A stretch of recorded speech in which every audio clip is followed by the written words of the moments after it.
Desafinados, reflexões em outro tom. Seres planetários, está no ar o podcast Desafinados, reflexões em outro tom. Um programa que, além de ouvir nos principais tocadores, você encontra nas redes sociais como @desafinadospod.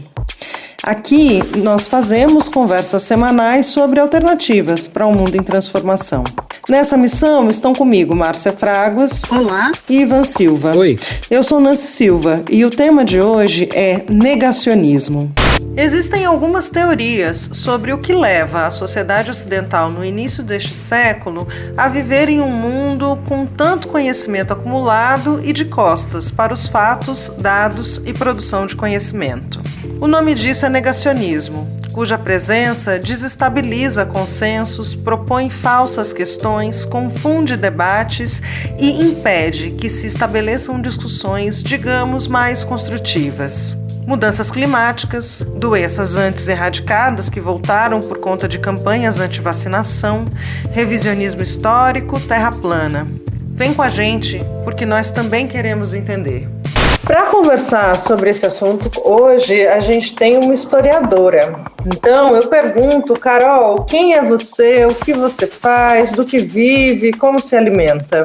Olá, seres planetários. Eu sou Ana Carolina, sou historiadora, formação e professora de Teoria da História da Universidade Federal da Bahia. Eu vivo atualmente, eu diria que eu convivo assim, presencial e remotamente, né, com outras pessoas e bichos. Eu tenho 3 gatos que têm feito toda a diferença aqui no isolamento, né, e me alimento, eu diria que basicamente de curiosidade e uma série de pequenos prazeres. Bacana. Carol, a gente sempre começa o programa com uma provocação. Em 2016, na era de Donald Trump e do Brexit, o dicionário Oxford declarou que pós-verdade era a palavra internacional do ano, definida pelo dicionário como um adjetivo relacionado a ou denotando circunstâncias nas quais fatos objetivos são menos influentes em formar a opinião pública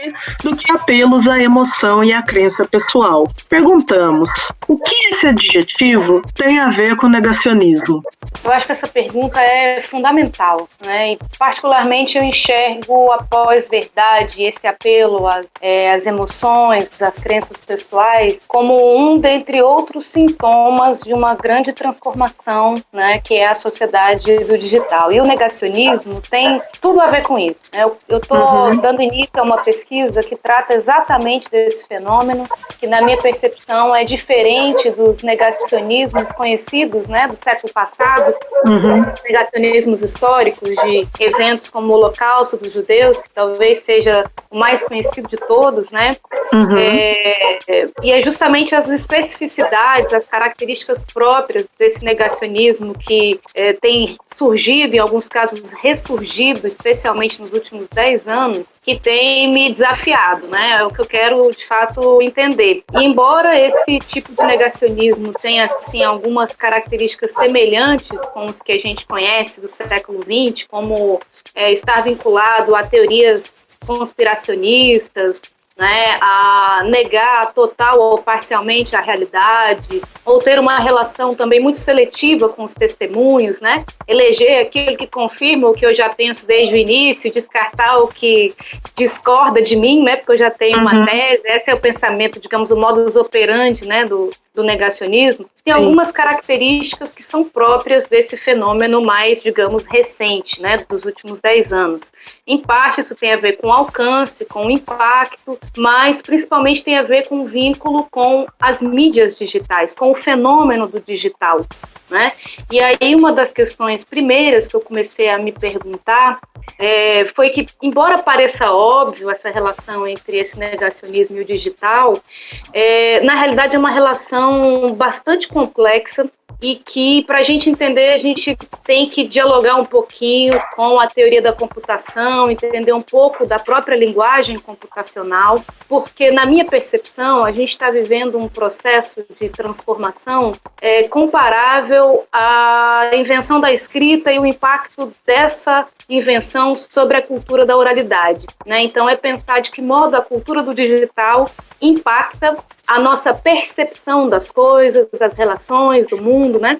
E a partir disso eu comecei tenho pensado, né, sobre o que é a linguagem digital. E quando a gente mergulha nisso, para entender o que é o código binário, né, o que é a linguagem de programação, a primeira evidência é que a linguagem computacional, cálculo lambda, né, pensando aí nessa linguagem de programação, e o próprio código binário que manda a mensagem, né, para o computador, vamos dizer assim, ela só funciona porque ela suprime completamente a realidade do mundo empírico. Ela é puro formalismo da linguagem. É puro símbolo. Não tem matéria, não tem átomo, não tem quarks, não tem íons, né? Não tem nada que remeta ao núcleo do átomo, que, vamos dizer assim, né, a base elementar de toda a matéria de que se tem conhecimento. Então é pura linguagem, é puro símbolo, né?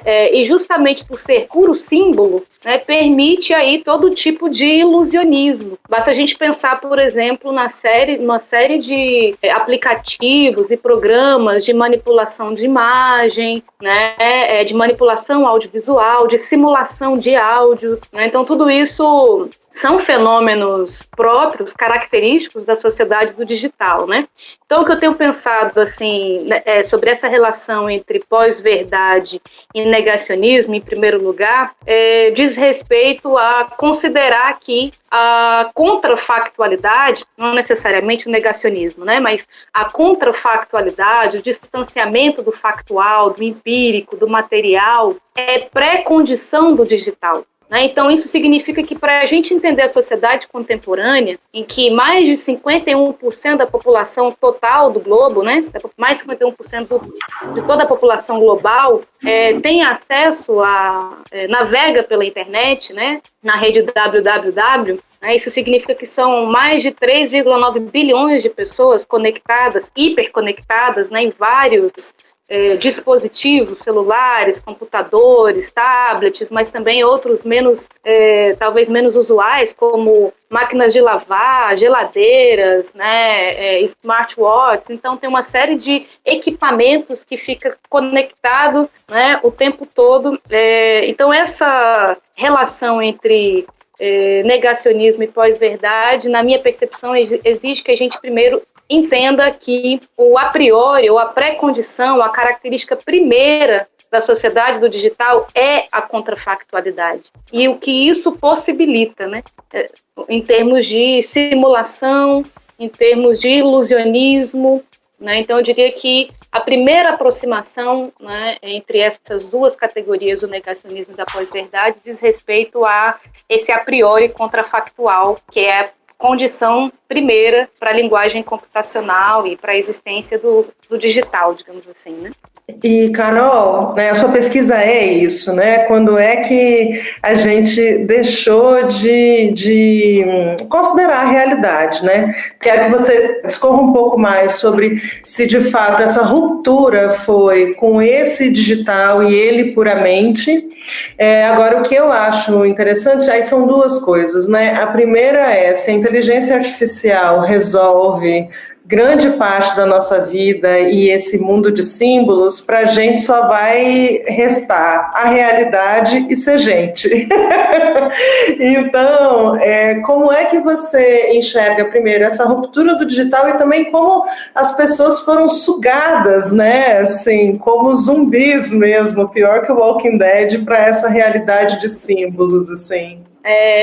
Acho ótima a pergunta, porque até do jeito que você colocou me permite complementar o que eu estava pensando antes, né? O que eu compartilhei aqui na primeira pergunta. Eu tenho pensado, inclusive, o negacionismo como hipernegacionismo. Já vou entrar na sua questão, mas para poder pensar essa ruptura, né? Em que momento se deu essa ruptura? Ou é possível localizar, né, um ponto no tempo, na experiência, na nossa própria trajetória histórica, quando se deu essa ruptura, né?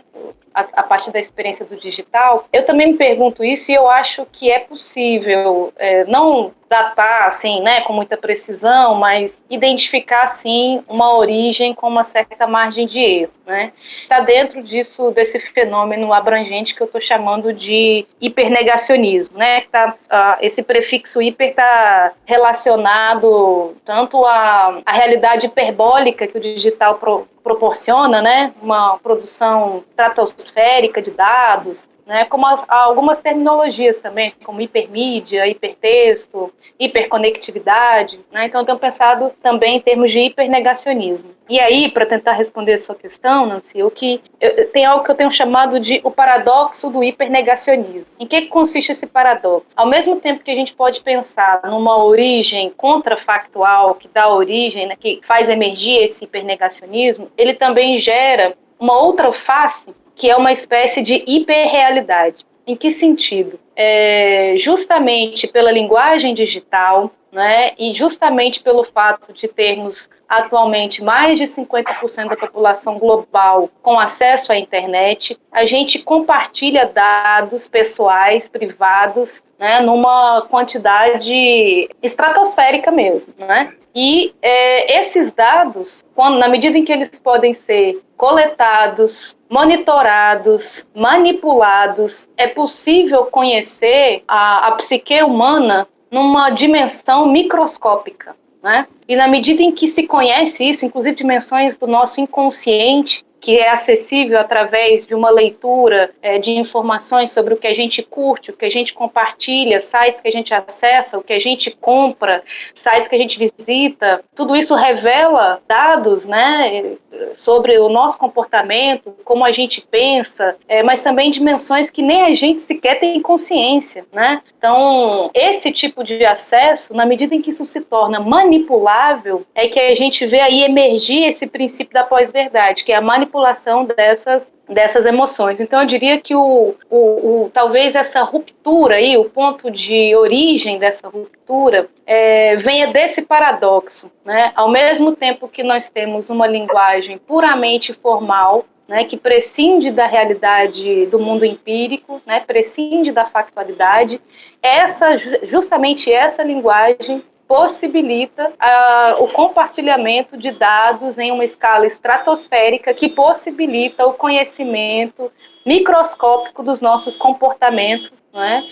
E tudo isso controlado por um conjunto muito pequeno de corporações, né, que a gente chama aí das corporações do Vale do Silício, né? Facebook, Google, Amazon, né, que tem um controle sobre esses dados, que não há transparência sobre se existe, qual é o grau de privacidade, né, dos nossos dados. A gente sempre aceita, permite, né, cada aplicativo que a gente baixa no celular para poder fazer essa gravação aqui, por exemplo, né, a gente permite utilizar que esse aplicativo colete dados de imagem, de som, de texto, né, do nosso aparelho, e junto com os dos nossos contatos. Então, isso é uma dimensão hiperreal, né, de acessar numa riqueza de detalhes tão grande sobre o nosso comportamento, né, que a manipulação desses dados, né, facilita um processo que eu tenho pensado como construção de realidade sob medida. Aí é outra face, né, do hipernegacionismo. Na medida em que é possível coletar dados, manipular esses dados, conhecer a psique humana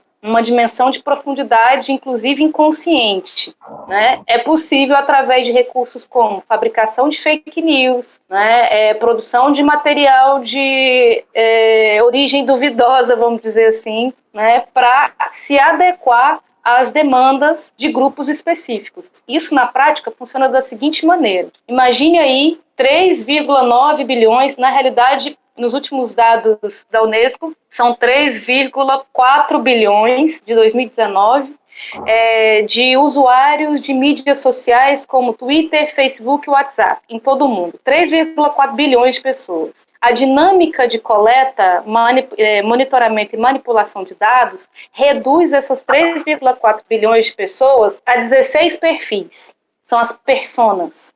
Esses 16 perfis, né, é que facilitam um processo de manipulação do comportamento, manipulação dos medos, manipulação das expectativas, né, e é dessa manipulação que surge um processo fabricacionista, vamos dizer assim, né, que é a fabricação de realidades paralelas, de realidades alternativas, de realidades sob medida. E essas realidades atomizadas, em geral, são realidades irreconciliáveis. Então, é esse fenômeno que, no meu entendimento, explica o inexplicável. E quando a gente se pergunta assim, meu Deus, como é possível alguém negar a existência da pandemia do coronavírus? Então, meu Deus, como é possível que ainda entre 25% e 30% apoie o governo de Jair Bolsonaro, mesmo diante de uma enxurrada de evidências, né, de não só inaptidão, mas também de absoluto descaso, que beira o sadismo, né, com a população brasileira no trato do problema da pandemia. Como que é possível manter esse nível, né, de apoio que não cede? No meu entendimento, a explicação é essa, que essas realidades feitas, criadas sob medida, são permanentemente alimentadas por um sistema de fabricação de fake news que é financiado por grupos que se beneficiam da desinformação. Para mim, o auge de todas essas é a Terra plana. Essa eu não consigo. Eu não consigo, gente. Essa é demais para mim. Ô, Carol, a pergunta que eu vou te fazer agora, você já começou a falar disso, eu quero que você se aprofunde, porque assim, nunca tanta informação e ao mesmo tempo tanta descrença no conhecimento, né? No conhecimento produzido através da ciência. Para você, a quem interessa esse estado de coisas, na qual a realidade se torna a narrativa que melhor convém? É curioso isso, né? Porque essa desconfiança com o conhecimento, ela também vem cheia de certezas, né? Inabaláveis, né? Eu acho que, na verdade, esse investimento na desinformação beneficia diferentes grupos, né? Eu acho que envolve, por exemplo, grupos que vivem da exploração predatória de recursos naturais, né? Como minérios, petróleo, a água, né? E esses grupos, por exemplo, financiam o negacionismo climático, né? Uma rede de pessoas que fomentam esse tipo de negacionismo específico. Mas também envolve, pensando aqui no caso do Brasil especificamente, né? Envolve a recusa de reparação histórica ou de políticas públicas voltadas para grupos sociais que são historicamente vítimas da exclusão e da violência promovida, né, pelo Estado, o que justifica, por exemplo, financiar os negacionismos da escravidão, negacionismo do racismo, negacionismo da LGBTfobia, né, inclusive do feminicídio. Então, quando a gente pensa num canal, aliás, nem vou mencionar para não divulgar, mas canais, né, negacionistas que pululam, que brotam diariamente, né, em plataformas como o YouTube, servem a esses propósitos. Mas eu também vejo como outros grupos que se beneficiam da desinformação, grupos vinculados, né, à lógica do livre mercado, aí pensando também na exploração dos recursos humanos até a exaustão. Então, são grupos que financiam, se não negacionismos, diversos eufemismos que são usados para mascarar a dissolução dos direitos trabalhistas, né? Também envolve o enriquecimento dos mercadores da fé, né? Esses grupos que têm uma força imensa no Brasil, que têm interesses políticos e ideológicos que incluem a submissão das mulheres e a condenação da população LGBTQI+.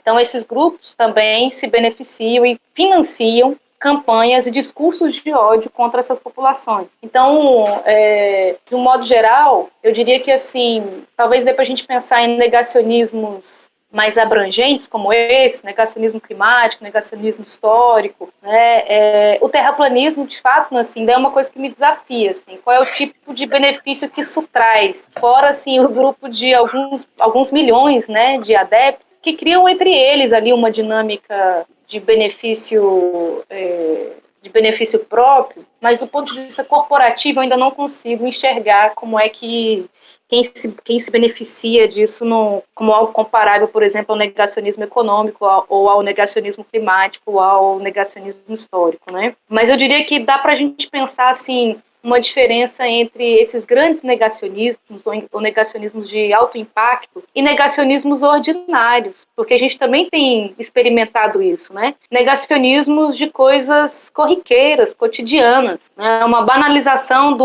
é a minha opinião, né? Isso não está acontecendo, eu acredito ou não acredito.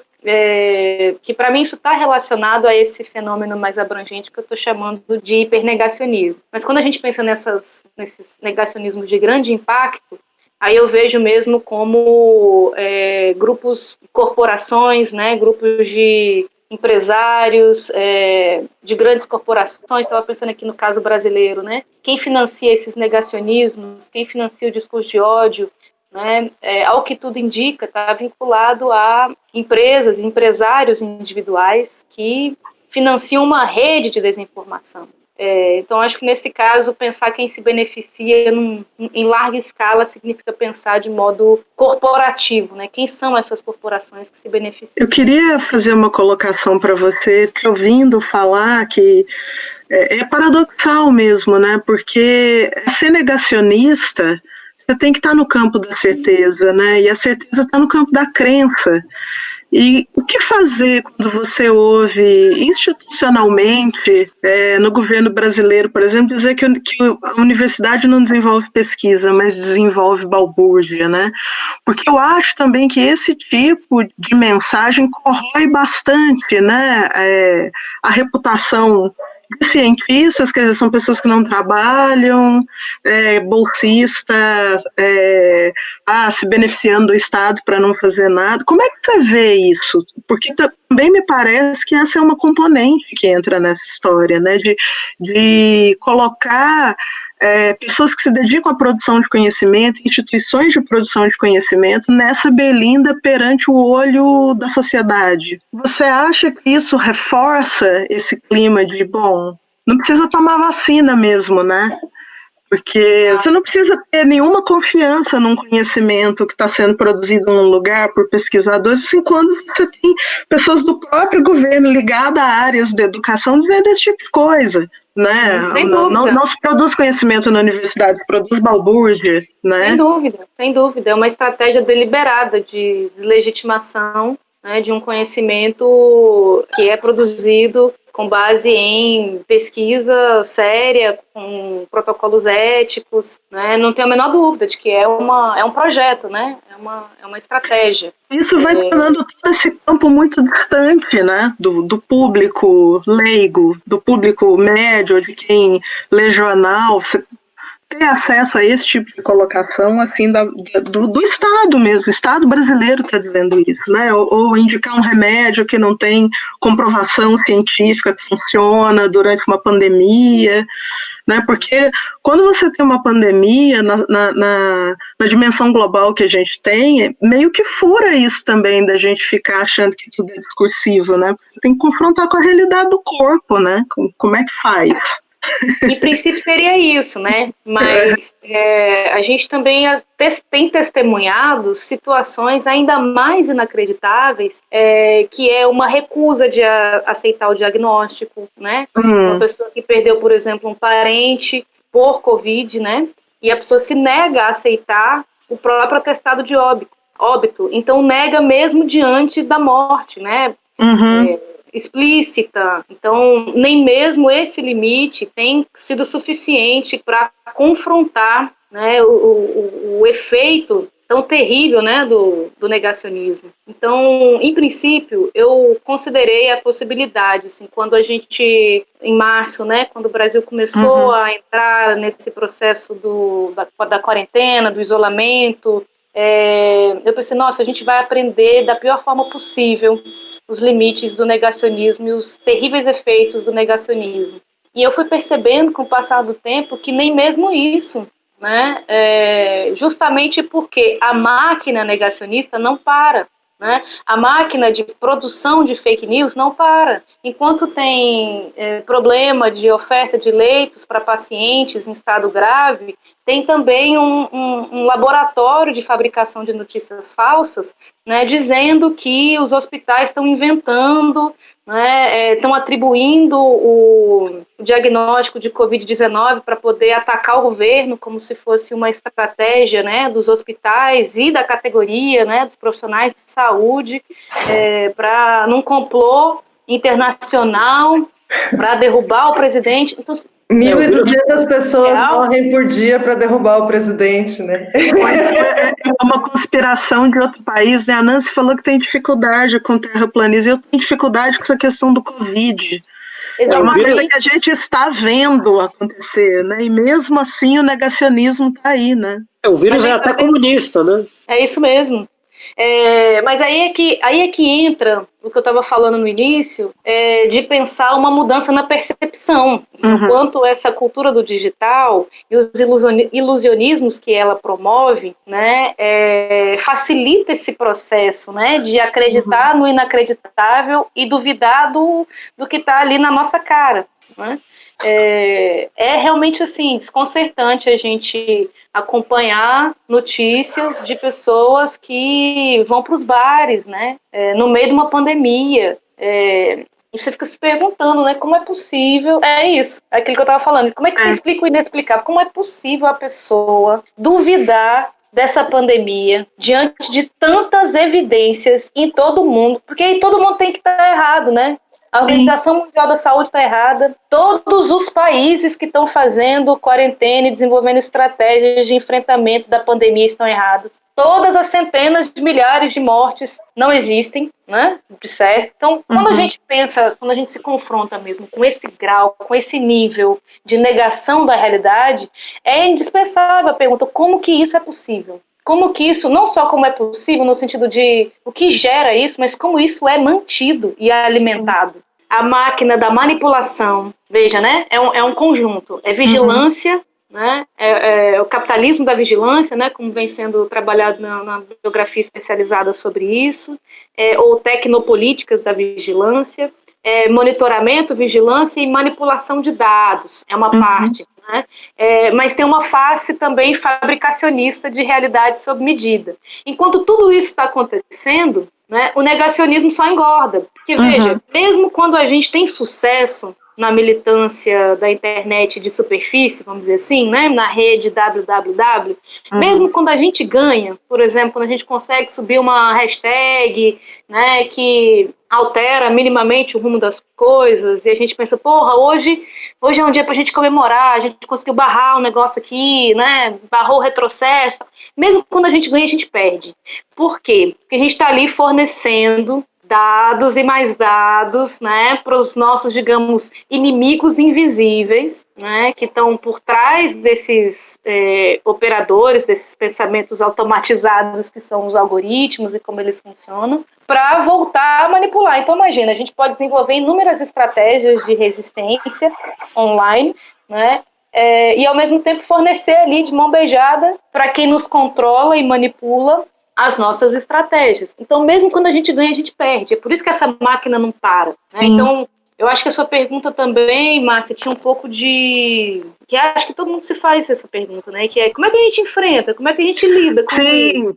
Sim, é exatamente isso. Porque... Qual é o ponto de basta? Parece que não tem, né? A gente não vê um limite. Não, parece que não há um limite visível, né? É isso mesmo. Exatamente. É um abismo que você fala, agora eu vou tocar lá no fundo, vou pegar um impulso e vou subir. Mas não, aí piora. Aí quando você acha que não, o negócio da desgraceira é maior. É perfeito, Carol, é isso mesmo.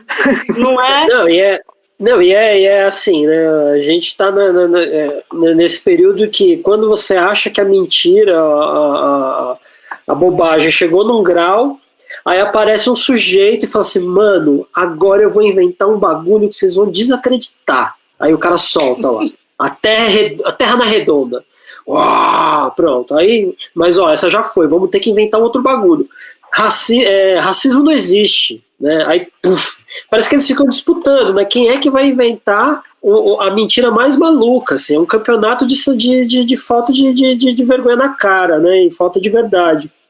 Mas assim, nessa conversa toda que a gente teve, a gente falou sobre fé, sobre códigos, né? Sobre escrita, né? A invenção da escrita, que assim, uma pessoa pode acreditar como pode não acreditar. E aí no terreiro da arte, né? Tem aquela frase, a arte foi inventada porque a vida não era suficiente, né? Aí agora aparece essa coisa da pós-verdade, não sei o quê, porque de repente a realidade não é mais suficiente para algumas pessoas e algumas instituições, como o mercado, como as indústrias, como os grandes empresários manipuladores, os donos do capital. E aí isso só vem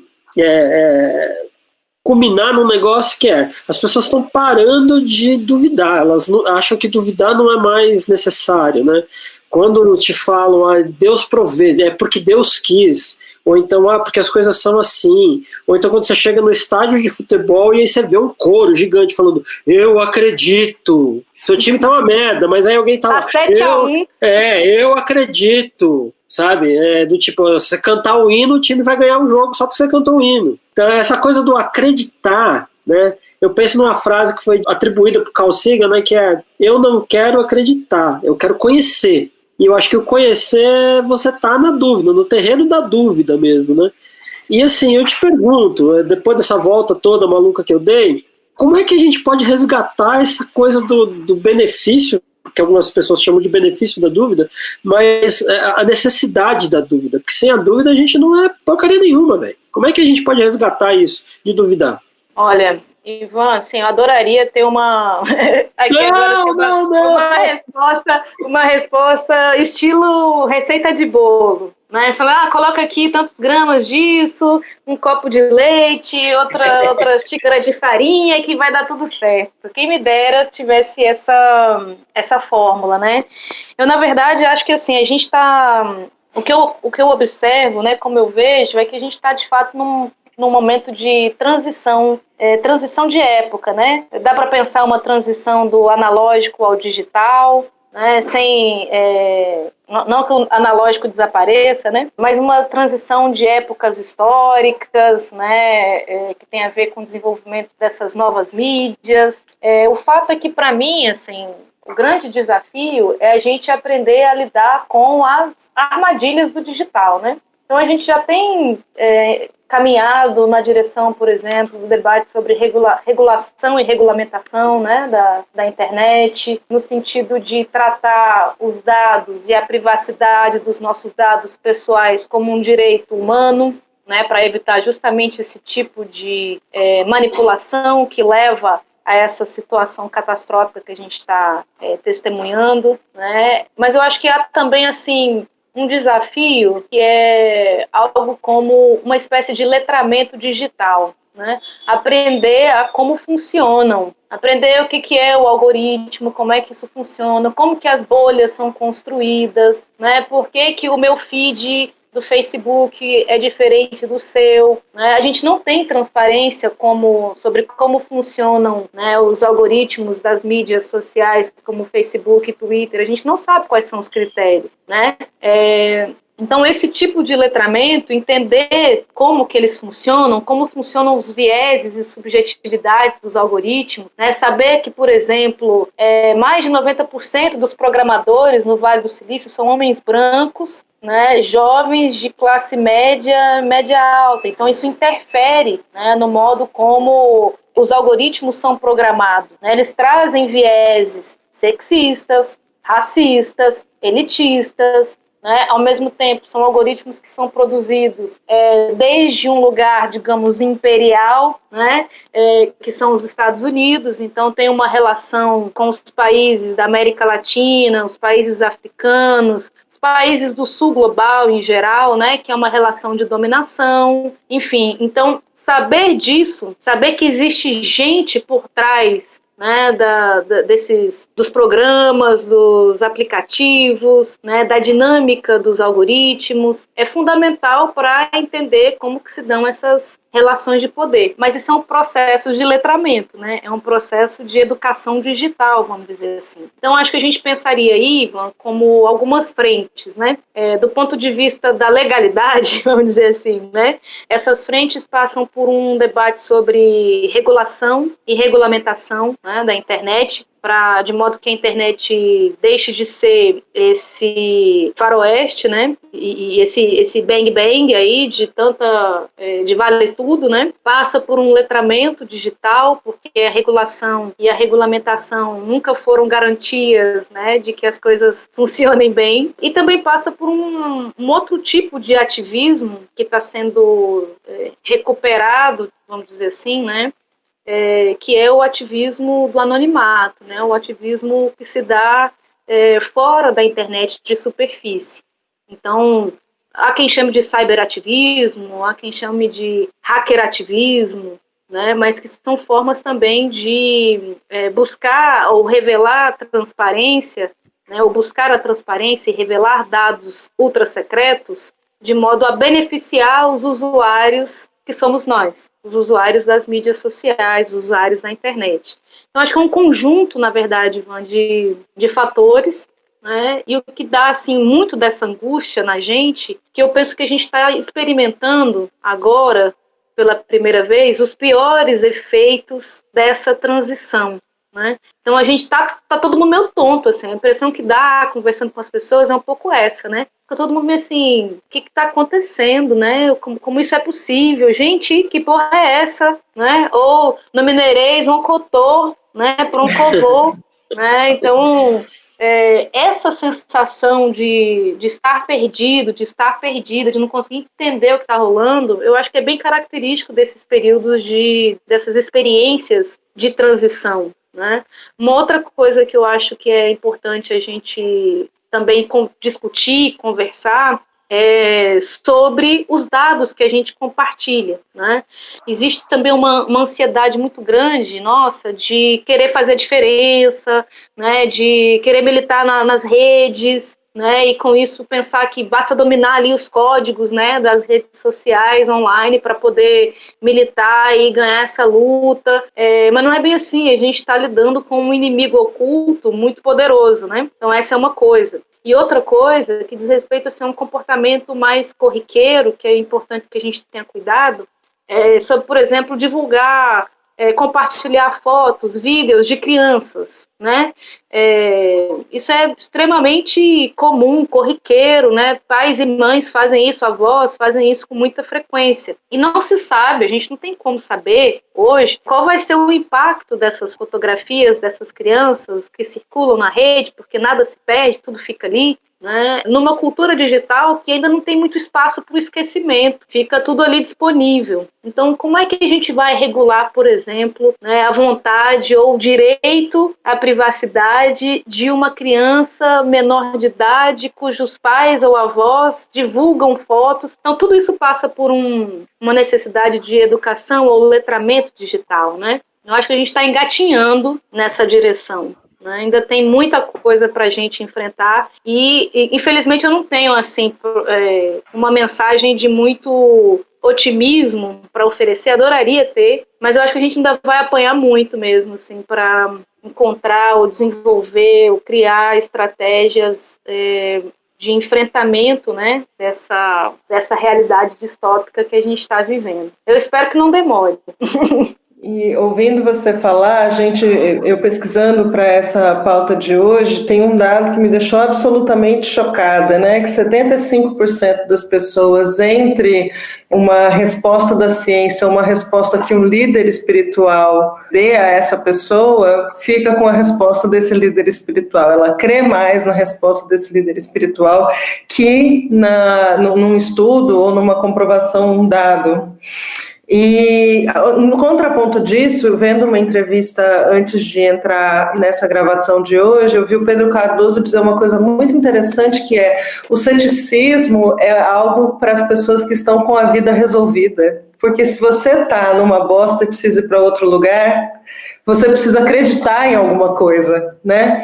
E talvez o meio termo disso, que é uma fé humana que necessariamente não precisa ser em Deus, mas uma fé na vida, uma fé que as coisas vão melhorar, uma fé em fazer melhor, que faz, acredito que parte, né? Acho que até um ateu tem fé nesse sentido, né? O autoconhecimento, né? Que é uma coisa que o Harari fala muito, né? Ele está muito hypado aí, mas ele diz, bom, se a gente está num ambiente que esse algoritmo conhece mais de mim do que eu consciente e inconscientemente conheço, a única coisa que eu posso fazer é me conhecer mais, né? Vai ser o que vai sobrar, né? Nossa, agora foi assim a tacada final, assim, acho que no meu otimismo. Não, se você não for otimista, a gente não consegue, a gente precisa de você, cara. Você pode ligar pra gente de madrugada, se tiver muito difícil.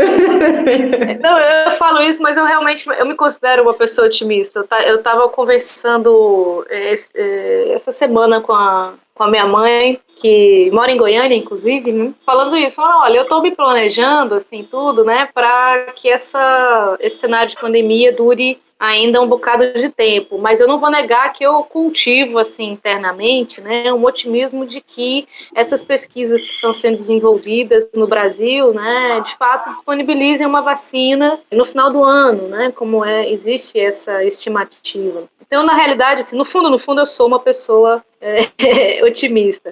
Agora, isso que você traz, Nancy, é muito terrível, né, pensar, faz todo sentido, né, pensar nesse apego a fala, né, de líderes espirituais, e não haveria problema nenhum se esses líderes espirituais não fossem mercadores da fé, né? O problema está nisso, e não no fato de experimentar o sagrado, né, ou de alimentar o sagrado, de seguir líderes espirituais. Isso em si não é um problema e nem pode ser considerado um problema em nenhuma vertente, né, religiosa.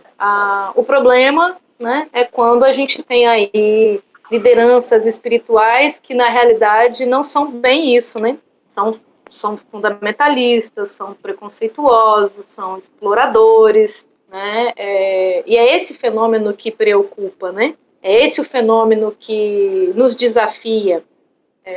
Eu consigo imaginar, assim, por exemplo, nesse mesmo percentual que você trouxe, de pessoas que acreditam mais num líder espiritual do que na ciência, e que não teria problema se esse líder espiritual não tivesse representação na Câmara dos Deputados ou no Senado, e que vetasse projetos, e que vetasse a ciência, e que vetasse, né, programas em função de uma orientação ideológica sexista, racista, transfóbica.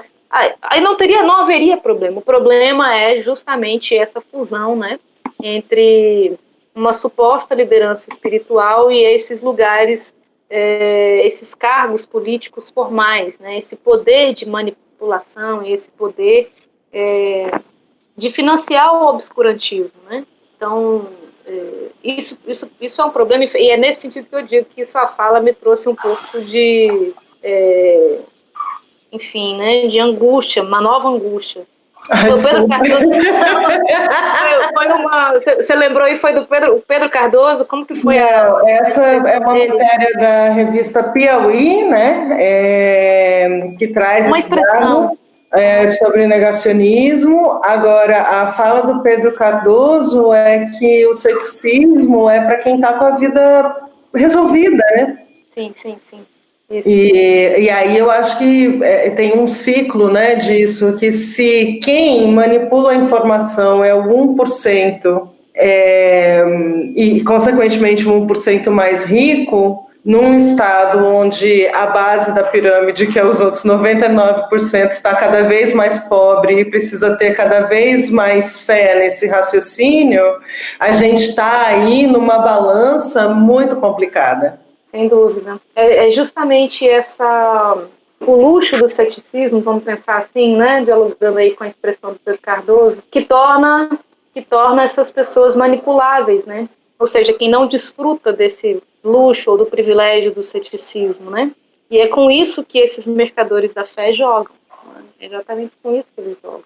E aí, como enfrentar isso, se não regulando, regulamentando, né, ou fazendo como, não sei se foi o governo de Angola que expulsou a igreja, acho que a Igreja Universal do Reino de Deus, né, deu um basta, falou, olha, aqui não. Esse tipo de proselitismo religioso não tem espaço aqui.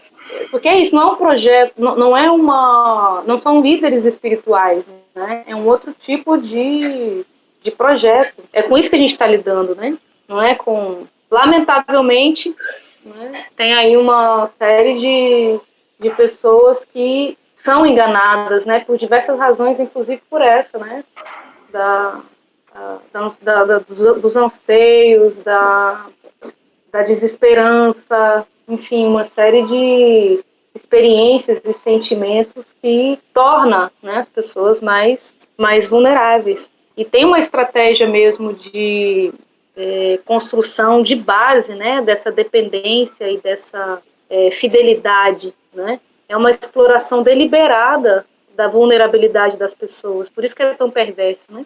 Pois é. Ana Carolina Barbosa Ferreira, muito obrigado, minha mais nova terapeuta social. Olha, calma que não acabou, viu? Calma que não acabou, mas já tô te agradecendo de antemão, porque a conversa tá muito foda, tá muito legal mesmo, assim, muito de verdade. Mas assim, partindo já pros finalmente, né, porque uma hora a gente vai ter que acabar isso aqui, a gente sempre tem pergunta aqui como é que foi a semana das pessoas e tal. Eu queria saber como é que foi pra você os últimos 7 dias, o que mais foi importante pra você, chocante, o que passou por você esses últimos 7 dias? Conta pra gente. O que mais me trouxe um pouco de esperança, que eu até acabei comentando aqui antes, foi uma notícia que eu li sobre pesquisadores do Butantan que tem desenvolvido, né, uma vacina que já está em processo de testagem e com uma expectativa de... É uma pesquisa em parceria com um laboratório chinês, que agora eu não me lembro o nome, mas com expectativa de que em outubro ou novembro já estejam disponíveis aí 60 milhões de vacinas para serem, né, já aplicadas. Então, se eu não estou enganada, se não me falha a memória que eu li nessa notícia, que acho que já está na segunda fase de testagem. Terceira. Né? Na terceira fase. Né? Isso.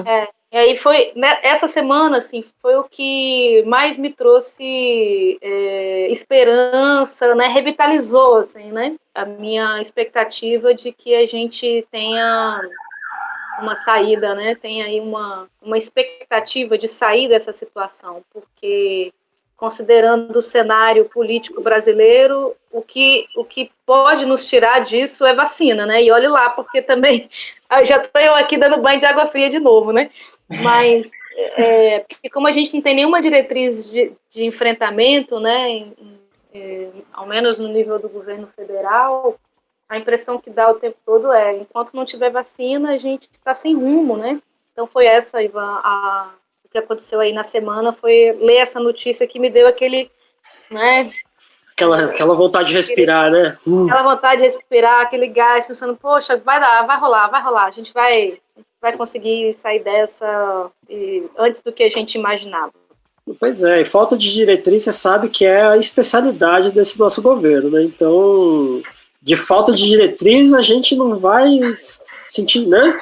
Vai ter aí de monte, aí, mais 2 anos de falta de diretriz.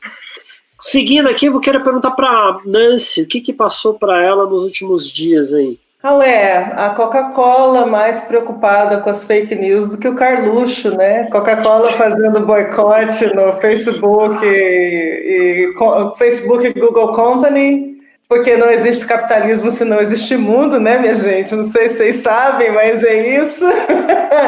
E o Carluxo, tô cagando, tá mesmo. E para você, Márcia Fragas? Para mim foi ver o Fernando Haddad no Roda Viva falando verdades e desmontando negacionismos de ordens diversas do tipo, vocês acharam que ia ser diferente? Mas não tinha mesmo kit gay, mamadeira de piroca, e as pessoas completamente ali embasbacadas, assim, quase pedindo perdão.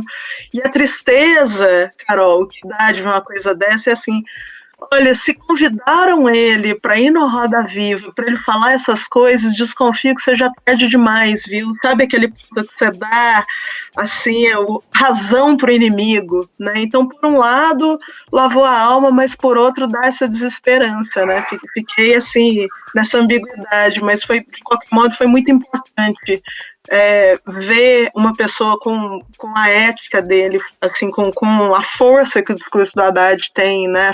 E a serenidade, né? Dizendo todas aquelas coisas. Pois é, Fernando Haddad deixando a roda desse pessoal bem vivinha, né? Bom, o que passou para mim essa semana foi a descoberta que eu fiquei assim, passado, horrorizado e muito revoltado com a imagem que eu vi na internet essa semana que me chocou assim, profundamente, que foi uma foto do escritório do Olavo de Carvalho com o globo terrestre. Foi assim, mais um ídolo de barro que cai ao chão. Ele é uma fraude, ele é uma fake news dentro de si próprio, né? Ele não é nada. É a metalinguagem da fake news. É a metalinguagem. É uma cápsula de fake news.